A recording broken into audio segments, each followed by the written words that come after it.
anthu ena ukauza kuti Iran singawine nkhondo akumakwiya, koma zoona zake ndi zomwezo. America defense budget ndi $1 trillion.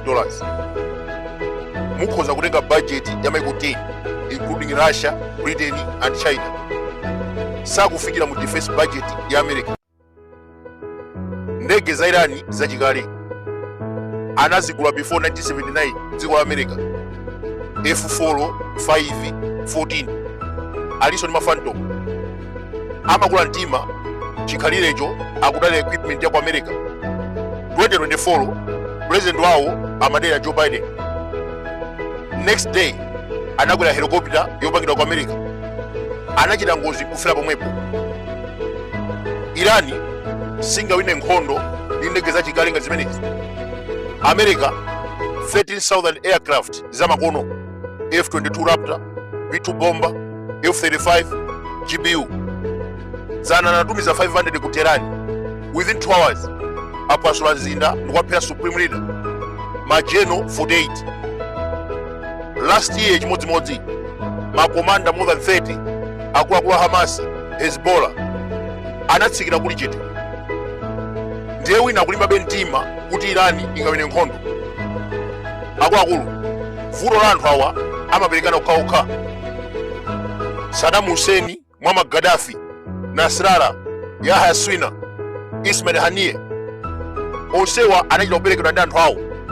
Pano pati kuzoonanso ku Irani mtsogoleri kuphedwa zimachepesa mulalo. Dziko la Irani likuyenda ngati nkhosa yopanda mbusa.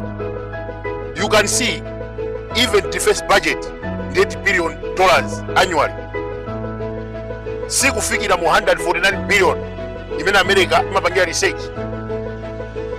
Ku Irani kulibe mabomba opsa kuposa America, pakati pa anachuka ndi Shahid drone. Ku Arizona anapanga research bomba limene ndipo anapanga Lucas. That is more advanced kuyerekeza ndi Shahid drone. Ndi maloto achumba kumaganiza kuti Irani ingagonjetsa America. GDP United States $28 trillion, dziko lolemera kwambiri pa dziko lonse. Irani kuli mavuto azachuma osachedwa kunali madeni, inflation 48%. Kumayi kuno $1 is around 2,500. Koma ku Irani $1 ndi 1.7 million. Ndalama yakweratu, magesi akungozima every 4 hours, not because of this war. Kuyambira kalekale magesi every 4 to 5 hours amazima. Mafakitale ambiri anatseka. Anthu amenewa alibe kuthekera kozinda mabomba aku America. That is why mukuona kuti paliponse pakweka moto. Ena akuti ayi mukunama. Irani kuchita bwino taona adaphulisa ku Dubai, Qatar komanso Israel.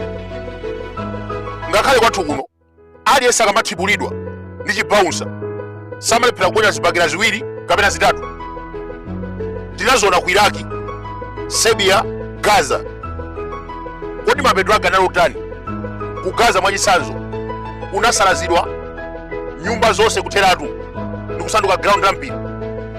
Irani kumenyana ndi America wiki or more than that, kuterani kusanduka chipululu. Nyumba ziphwasulidwa, kukhala blackout, no factories, zakudya ziyamba kusowa. Ngakhale malo opakira za nkhondo sawapeza. Saddam Hussein anayeserapo, anaphwasula chilichonse. Inu mukudziwa kuti mkulu ameneyu amabisa akumpanga. America indi ma satellite, cyber and every intelligence. Ndikuna pano akuona chilichonse ku Irani. Timvesesane bwino bwino. Apa sinu kutanthauza kuti America ikuchita bwino. That is bad. Chifukwa anthuwa sanaputi. But the point here, Irani singawine nkhondo imene. Mistake ina imene akupanga akuphulisa Qatar, Bahrain, Saudi Arabia, Dubai.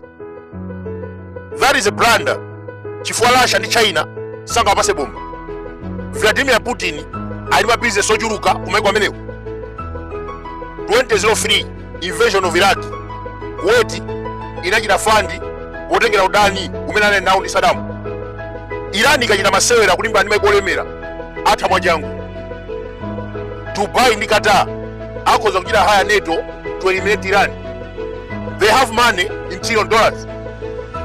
Akuluakulu, history is the best teacher.